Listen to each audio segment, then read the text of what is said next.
Oi, pessoal. Eu me chamo Messias Reis, sou biólogo e atualmente estou na pós-graduação. E o tema da aula de hoje é o impacto das mudanças climáticas sobre as populações do caranguejo-sá, ou Cichlids cordatus, como é conhecido cientificamente.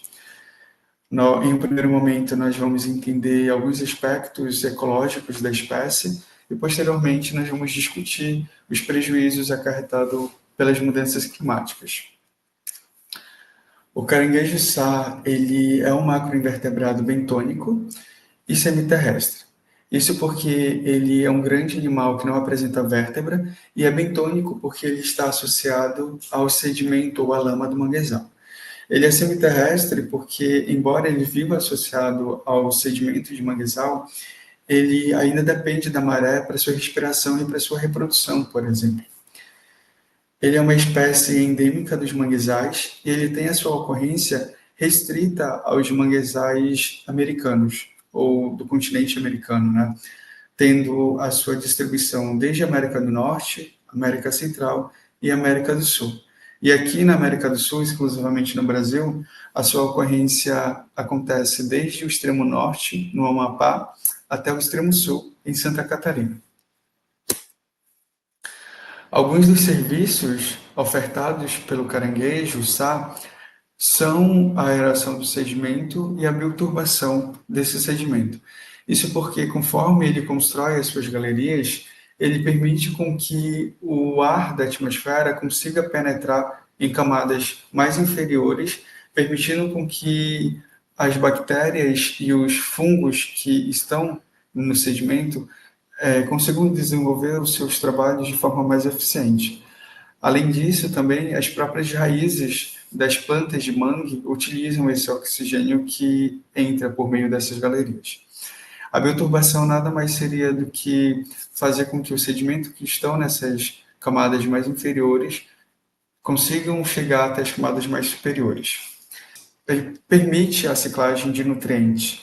Isso porque ele se alimenta dos vegetais e, conforme ele vai se alimentando, ele não tem uma eficiência tão grande no processo de digestão dessas folhas, dessas flores, desses frutos que vêm das plantas de mangue. Então, eles retornam por meio das fezes ao ambiente e essas partículas menores que foram degradadas pelo animal, eles conseguem ser mais bem decomposto pelas bactérias e pelos fungos que estão no sedimento. Além disso, ele é um excelente bioindicador da qualidade ambiental, isso porque, estudando o caranguejo-sá, nós conseguimos entender se o ambiente está ou não contaminado por metais, por microplásticos, por hidrocarbonetos e até também por fármacos, que são remédios que foram despejados de formas inadequadas nos manguezais. Além disso, o caranguejo-sá ele compõe a cadeia alimentar e ele é utilizado pelo ser humano para sua comercialização e, consequentemente, geração de renda para inúmeras famílias que vivem no entorno dos manguezais.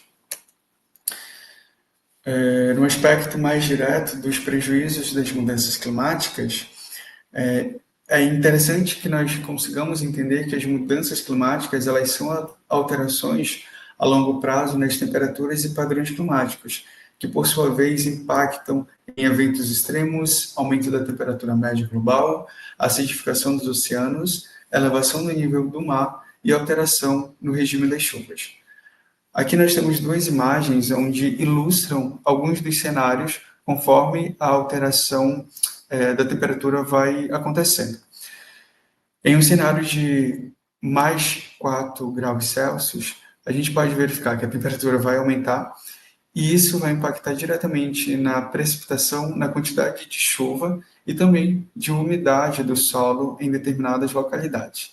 Aqui no Brasil, por exemplo, a gente vai sofrer com a desertificação do país. E também nós vamos perder a umidade do solo, que vai ser extremamente prejudicial para a produção agrícola e também para as inúmeras comunidades e para inúmeras espécies que colonizam o país. Nessa segunda imagem, nós temos um recorte sobre a alteração da temperatura, e nessa imagem aqui nós temos o impacto do ser humano para o aumento dessa temperatura. Aqui nós temos um desenho sobre como seria a temperatura sem o papel do ser humano nesse aumento, e aqui nós conseguimos verificar que o ser humano, ele de fato afeta nesse aumento da temperatura global. As mudanças climáticas, elas aumentam a temperatura. E isso é extremamente prejudicial porque aumenta também a temperatura dos oceanos, que por sua vez implica na sobrevivência das larvas. Porque conforme a temperatura da água do mar aumenta, nós vamos ter uma diminuição no desenvolvimento das larvas do caranguejo-sá. O caranguejo-sá ele tem de 5 a 6 estágios larvais quando ele está no início da sua vida, e esse tempo de desenvolvimento da larva ele é reduzido pela elevação da temperatura. Isso é prejudicial porque implica em uma menor taxa de sobrevivência das larvas e um aumento da taxa metabólica para a sobrevivência dessas larvas. Isso porque se tu tem um tempo reduzido para esse desenvolvimento larval, implica em uma maior taxa de consumo de oxigênio, em uma maior taxa das suas funções metabólicas e fisiológicas, e também implica em um maior gasto de energia para a produção das carapaças, né, da casca dessas larvas, que por sua vez é extremamente prejudicial e acaba chegando a um limite onde essas larvas elas não aguentam e morrem. E aí nós temos um prejuízo para o tamanho das populações, porque se tu tem as larvas, se tu tem uma maior taxa de larvas morrendo, consequentemente tu tem uma menor taxa de larvas chegando até os estuários para recolonizarem e ter caranguejos adultos para consumo e para reprodução e para comercialização também. Um outro prejuízo das mudanças climáticas é a acidificação dos oceanos, que nada mais é do que a disponibilidade ou o aumento da disponibilidade de hidrogênio, o que faz com que o pH diminua. Então, se você tem uma maior disponibilidade desse hidrogênio na água, consequentemente, nós vamos ter uma maior facilidade na ligação do hidrogênio aos íons de carbonato.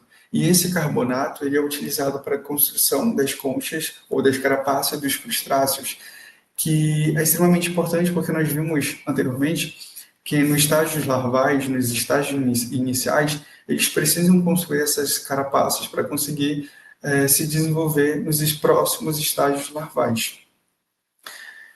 Então, se tu tem menor disponibilidade de carbonato, tu tem um maior gasto energético e metabólico para a construção dessas carapaças.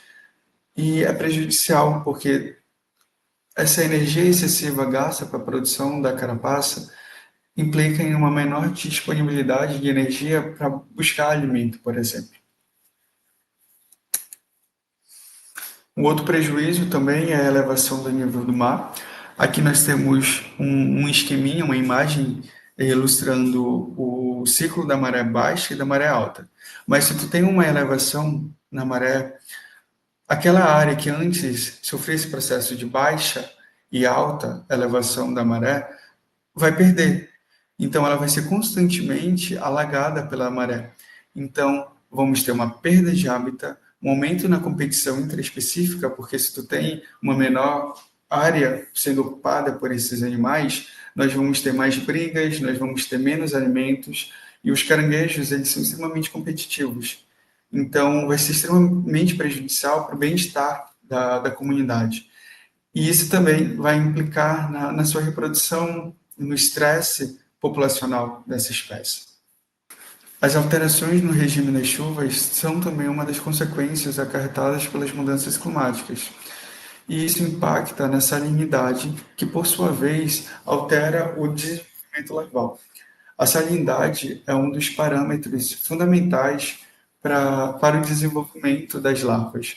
Como nós vimos, os estágios iniciais do caranguejo-sá são na forma de larvas. E essas larvas, elas se desenvolvem fora dos estuários, porque elas precisam de uma elevada salinidade para conseguir sobreviver. Esse estudo, ele ilustra isso, né? Ele mostra que em baixas salinidades, a sobrevivência dos estágios larvais até o estágio de megalopa não acontece. Ele consegue acontecer a partir da salinidade 15 e alcança um estágio ótimo de sobrevivência dessas larvas em uma salinidade mais elevada, de 30, por exemplo. Então, se tu tem uma alteração no regime das marés, das chuvas, perdão, consequentemente, nós vamos ter uma alteração e uma perda considerável na taxa de sobrevivência dessas larvas. Esse estudo ele também verificou se a salinidade ela implicava numa diminuição nos estágios larvais. Aqui nós não verificamos, estatisticamente falando, alterações ou redução no desenvolvimento larval a partir da salinidade. Então, a salinidade é outro parâmetro que delimita a quantidade de larvas que sobrevivem e que impactam lá no final da cadeia o retorno dessas larvas para colonizar os manguezais e conseguirem se desenvolver até os estágios adultos do caranguejo-sapo. No resumo, o que a gente percebe e as medidas que nós podemos tomar seria a diminuição das emissões de CO2 ou dos gases de efeito estufa, para que nós consigamos, pelo menos, controlar essas mudanças climáticas. Nós precisamos também restaurar e conservar os manguezais. É importantíssimo que nós tenhamos a regulamentação e a fiscalização da pesca. E, por fim, nós também temos que ter o engajamento dos comunitários e a disponibilidade ou acesso à educação ambiental dentro das escolas, das comunidades, das populações que vivem fora e dentro dessas áreas próximas aos manguezais. Aqui nós temos algumas das referências que foram utilizadas para a construção dessa aula. Aqui está alguns dos contatos que podem ser acessados para me contactar. E no mais, obrigado e até a próxima.